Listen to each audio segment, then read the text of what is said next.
You're listening to Faith Connections podcast, where we are dedicated to connecting you to your faith. And now your hosts, Chris and Mari Torres. Hey guys, thank you for tuning in to Faith Connection. It's Chris and Mari Torres. Welcome back. Welcome back to us. We just came back from vacation, so from some very much needed rest. Some Rest good and R&R. I think people take for granted, right? Like taking a time out or, hey, just having a reset. And when you think about mental wellness, it's very much needed. Not just the physical rest, but the spiritual and the mental rest. It just kind of refreshes you. It provides rejuvenation. And man, it's like, I feel like, okay, I'm ready to go for the second half of the year. For the second half of the year. Yeah. Woo. So if you haven't taken a time out or some little R&R, we encourage that you do. But today we're going to be talking about addictions. Can we be addicted to vacations? Yeah, you could. Can we be addicted to R&R? Yes, absolutely. It's called depression sometimes when you're not wanting to do anything. And let me tell you, I guess I'm glad that you kind of brought that up, because depression has done that for me, where it's like, well, I don't want to do anything. I'm just not in the mood to go anywhere or do anything.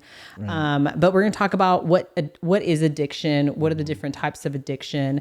We have a lot of, of course we go into the Word of God and how to help us overcome, but we're going to talk about what are some factors that contribute to addiction, some things that could be within our control or without, not in our control. Right. And then, of course, we'll talk about some steps that can help you through addiction.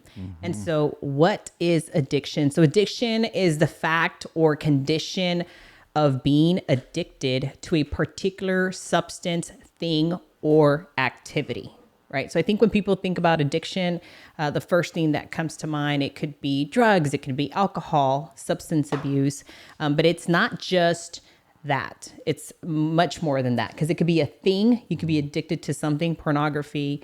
It could be gambling. It could be shopping. You could be a shopaholic. You can also be addicted to an activity. You just shared it right now, right? Like, I'm addicted to not wanting to do anything.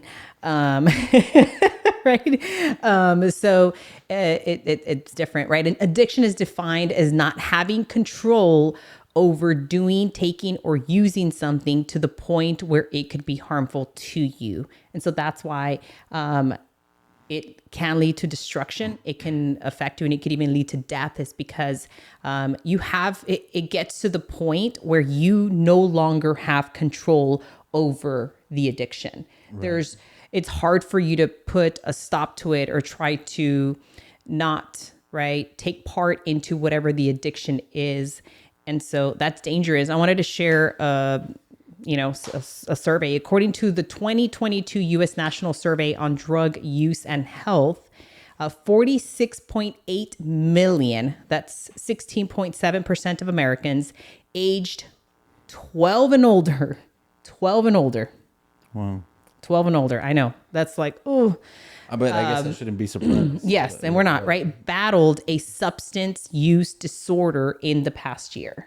That was in 2022. I'm sure those numbers have increased and changed from 2023 to even our current year as we're going through it.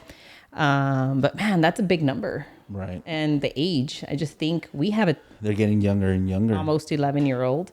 We have a 15-year-old. We have a 18-year-old. So it starts at a very young age. So as you were speaking those statistics, I can think of right now, currently as we speak, there's been a battle in Congress and legislation has passed. And the other day, as a matter of fact, while we were on vacation, you asked me a particular question about smoking. Because for the longest time, there was no restrictions on how they could advertise and things like that. And we're seeing that vaping has become a real big thing, especially in the high school level. And the reason in my line of work, we're having to do presentations at the high school levels and even as far as down as middle school, because the vape pens have become so popular. And unfortunately, the way they were advertised on TV and promoted it seemed to catch the young generation. And that's why the age 12, I said, oh, but I shouldn't be surprised because we're seeing them as young as 12 and maybe even younger. So that's just one form that we're currently seeing right now that's being fought in the school levels of trying to keep vape pens out of the youth. But I mean, we're just going to get into that, scratching the surface of what the things that they can get addicted to. That's the gateway to many other things, some of the stuff that's super dangerous that leads to a path of death and destruction, in my opinion. The double D's, death Double and D. destruction. That's Or right. destruction and death. Yeah. One comes before the other. Yes. One leads to the other. Right. Right. Mm-hmm. Yeah. And so there are different types of addiction, alcoholism, tobacco, substance abuse, right? Gambling, prescription money. dependence, sex addiction, food addiction, video game addiction, of course, the specific drugs, marijuana, cocaine, opioids, shopping addiction. I mean, there's so many. You know, of course, we have like the ones that are most common, right? Substance abuse, drug abuse, opioid abuse, but there's so much more than that. And depending on the factors that contribute to these addictions, that's where, you know, that's why it varies. It depends on the different types of addictions. So as you're discussing some of these types of addictions, a good way to just right now, if you're listening to the podcast and you're trying to picture, you know, you're following along, but picture a tree. And the reason I have a diagram in front of me and it's perfect and it's about addiction, but the tree is the root, it's the person, and the branches are the different type of addictions. You got drugs, food, as you mentioned, work. You know, there's workaholics who want to work so much because they're trying to keep up with the Jonases and trying to live that lifestyle. Chasing the green. So they're chasing the money. green and they forget, right? Then you got gamblers, the internet or the gaming, you know, codependency, alcohol and everything, and it goes on. So each one is a branch. But you picture the tree, and that's what's in the surface of the addictions, of the things that maybe a friend, a coworker, or somebody a relative that you might know about, right? Because it's not a secret. They're out either flaunting it or they've shared it with somebody that this is what they're addicted to. Yeah. But underneath the surface are the roots of the tree. And for each addiction that we have, there's a root cause of those. And I know you're going to get into that as well. Yes. Because some of those could be hereditary. Yeah. I know I speak for myself, but I grew up in a predominantly male, you know, raised by my uncles and my dad and around everybody, my grandfather, and everybody drinks. You know, we grew up in the Catholic faith in the church, and it was okay to be at church Sunday morning, but Sunday afternoon you're barbecuing and everybody's drinking. It's you know, alcohol. So that almost became like, how can I say, it definitely was hereditary for me in the sense that I see people drinking in my family and it was okay. It was the norm. Yeah. So I grew up thinking that, and This is normal. And lo and behold, I became It addicted became to your alcohol. norm. It became your norm. It became my norm, but little did I know that was an addiction. I was addicted to alcohol, drinking. I mean, once Thursday hit, I mean, it's party from Thursday to Sunday. Yeah. And you work hard only on Monday, Tuesday, and Wednesday, and that's it. You know? And Part for of some Thursday. people- and for some people, it might even it's every day of the week. They gotta have their famous two. I gotta have two to go to bed. You know, my nightcap, as they call it. So that's an addiction, though, and we don't realize it. Yeah. But I grew up around that, and it was the norm.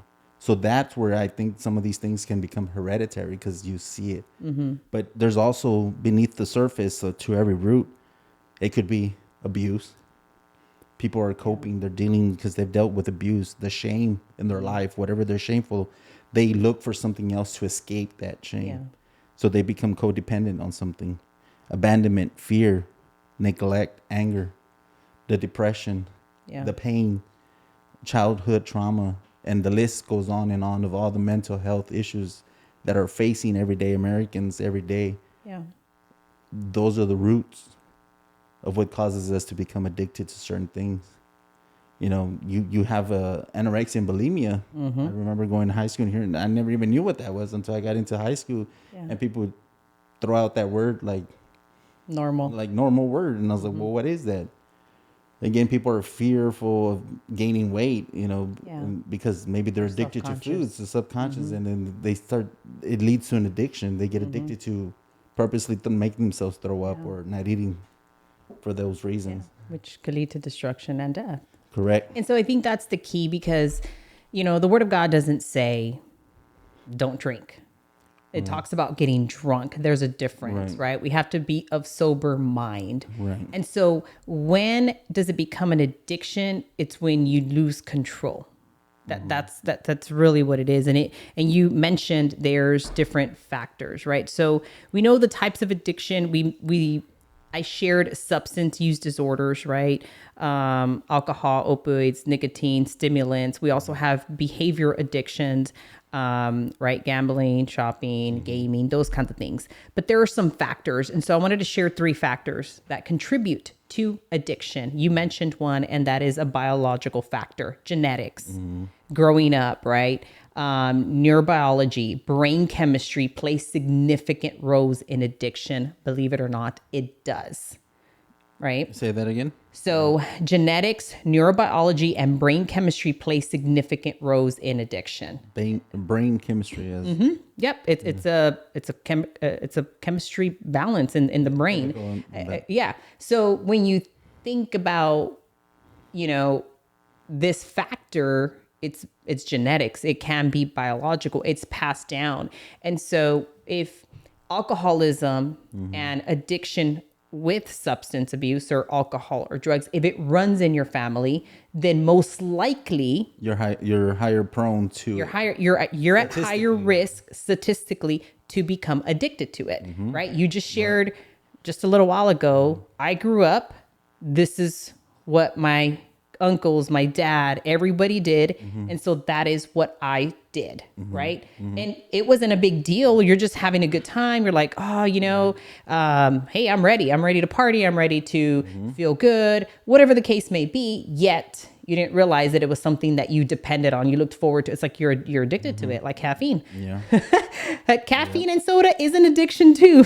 It really is. Why'd you have to throw stones? Hey, I knew that was gonna come up. Well, I'm just thinking because as I'm thinking about it, I'm like, man, because I don't drink coffee every day for that same reason. But let me tell you, this is how it is because I look forward to either being off during the week or the weekend because that's when I drink the coffee. I look forward for that day just because I know I'm going to drink coffee. So Do you know that that's the number one thing? It is the number one, caffeine. That Americans Above drugs, above it all. Above it it is caffeine. Yeah. So that's one factor. The second factor is psychological factor. So mental health disorders, personality traits, behavior patterns can influence addiction. Because what happens when you're feeling sad? You're trying to fill a void. Right? So when you're going through a situation, you're sad, you're not feeling well, you don't want to do anything, you're gonna, and I've been there in the sense of anytime if I ever felt down or, sad, it's like, well, I know how I can make myself feel better, right? Rocky Road. Well, you can go into, making yourself, like if I have a long day at work, that's my go-to. I will eat some Rocky Road and it'll make me feel better. But I'm just thinking about in the past before it's momentarily, but the difference between happiness and joy, which is in the Word of God. Correct. Right. But I'm just thinking about BC before Christ. Right. It was like, well, shopping, I can go and just buy me something. Oh, and it'll make me feel better. Again, it's temporary. We're trying to fill the void. And that's like, you want to share the story about like, I need a black Louis Vuitton and a brown Louis Vuitton. I think we've shared it before, but yeah. So, I mean, of course I go and buy a Louis Vuitton. This is years ago, BC guys. Okay. First Louis Vuitton, but I didn't just come out with one. I came out with 2. Like, is that really necessary? And again, trying to fill the void.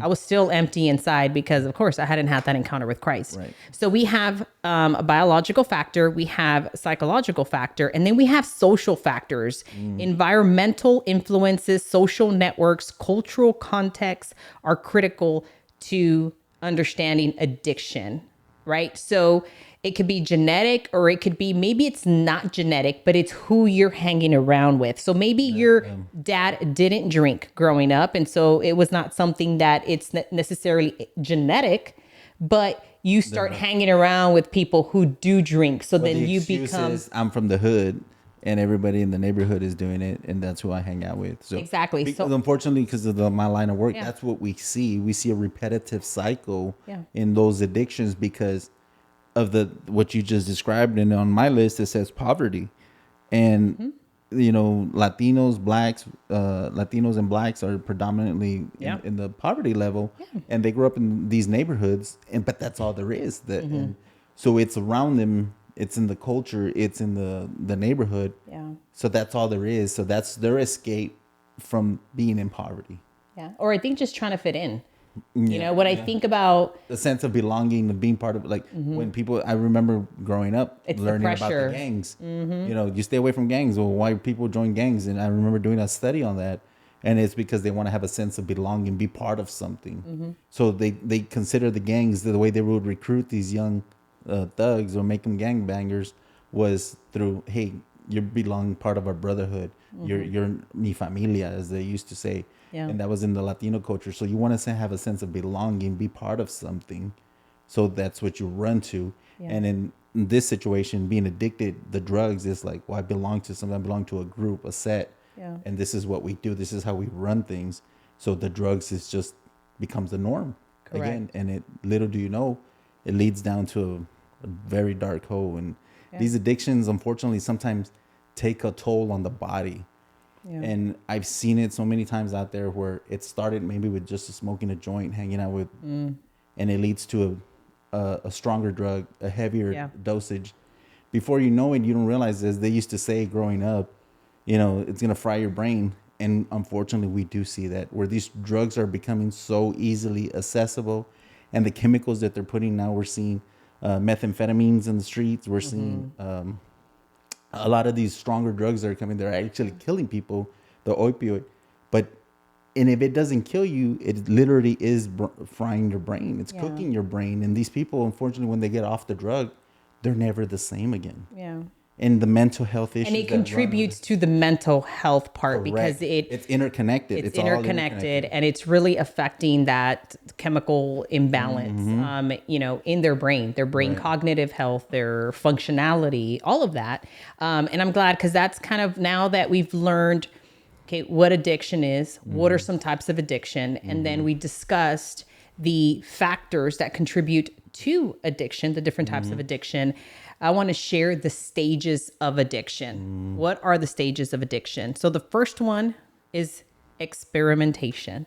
So guess what? It starts right at, well, let me see what it tastes like. Let me see what it feels like. Let me see what the hype is all about. That's where it starts. It starts with that, is being able to experience, right? Trying a substance or behavior for the first time. That's the first stage, is you're just experiencing it. And there's the second side to that coin. The flip side of that is maybe somebody who is having mental health issues already.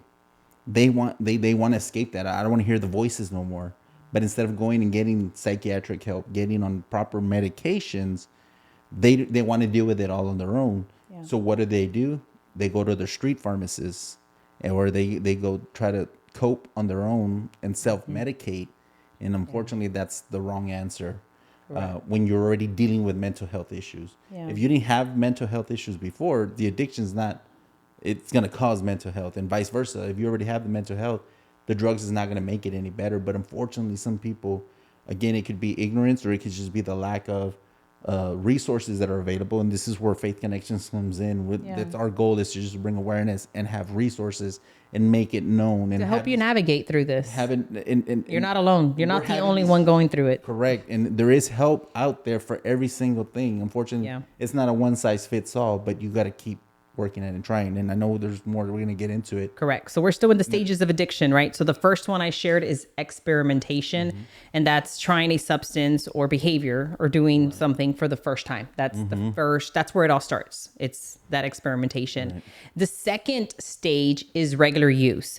So this is where, oh, I like the way this tastes, or I like the way this feels, or I like the way it's helping me feel better because I've been sad or depressed, or I have a lot of issues and I'm just forgetting. It's helping me forget temporarily about all of my problems. Again, Or, it's a ooh, I temporary just like it. solution. It's that, you know, it's kind of, it takes you to that, ooh, it gets you on a Another high, level. right? So Yeah. it's kind of literally like, hey, you're getting high. Yeah. It makes you feel like you're on top of the world for the moment, whatever the addiction is, it doesn't matter.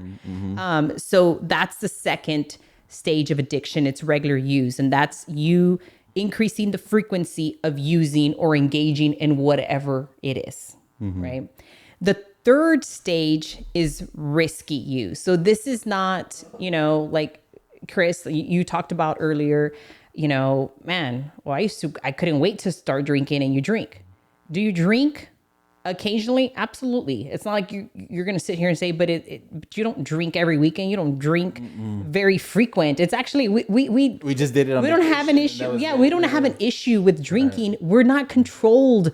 Yeah. We're not controlled, right? The alcohol has no control over us. We have control over it. Right. So we get to decide, hey, if I want to have a drink or when I want to have a drink. Right. It doesn't mean, hey, I need to have a drink. So Right. there's a difference. It's the if and the when, and not I have to, That's good. Yes. right? I mean, Yeah, that's and- you hit it right in the head. yeah. Oh, that was Lord.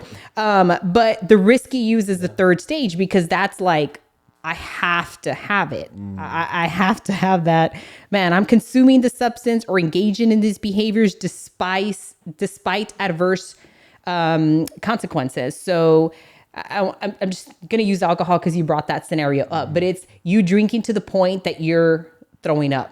It's making you sick. You have a hangover the next day, or you didn't show up to work because you got drunk, or you didn't show up to work because you got high, or whatever the case affecting your it is. daily- Or you're addicted to pornography. So you were hooked on that computer all night. You didn't get to sleep, and now it's affecting you, or it's affecting your marriage or your relationship. I was thinking gambling as you were speaking, because Oh.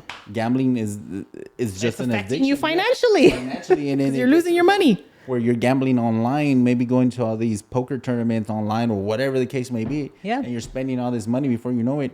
Your money is going to an addiction versus paying your bills, paying your mortgage, buying whatever your family food on the table, the clothes on their backs, and I mean, and the list goes on and on and on. And that's Yeah. what gambling addictions do. Yeah. Pornography can do the same thing. It's not just a sex thing, and you're spending money because now you're online purchasing subscriptions to whatever those websites could Yeah. be. Some of these the videos and counteract with each other. Yeah, they overlap and correct. Yeah. All right. So experimentation, regular use. Then we go into risky use. The fourth one is dependence. So physical and psychological reliance on the substance or behavior. So now you're doing it frequently, but you're becoming dependent on the addiction, right? You need it to survive. You can't live without it. It's like, no, I need it to feel better. And it's something that you need, right? You feel like you can't function without it. You become dependent on it. And then the last stage is addiction. This is where it's destruction, got a hold of you. the destruction, because yes, Has a hold of you. you have lost all control over the use and prioritization of the addictive behavior and all the aspects of your life, because you have lost control, and it has taken control over you. Like, you cannot even make decisions. You can't even try to get better. You have no control over it. It has controls you. overpowered you. And I want to end. I know we're going to have part 2, and I'm We have to, excited. because I Yes. have more stuff. If you're Yes. gonna get addicted to anything, get addicted to Faith Connection. Yes, That's yes. the only addiction we approve of. Yes, but I want to share a I mean, I have a lot of quotes, We're gonna but come we'll back to end. part Yes. 2. But I want to kind of end this episode with this. It says, because we just ended with addiction, right? That was the last stage. It says, when you can stop, you don't want to, and when you want to stop, you can't. That's addiction. Wow. Right there. Man. I got some more stuff for part 2. So Yeah, let's bring so, watch your back. this is part 1, right? We learned about addiction. We learned what are some types of addiction. We also learned what are the factors, what contributes to addiction. And then we learned about the stages of addiction. So thank you for tuning in. If you know someone that is experiencing some sort of addiction, problem. Early intervention is the best way. Share this stream, subscribe, make sure you like. But, we hope to see you next Tuesday for part 2. Thank you for tuning in to Faith Connections, where we connect you to your faith.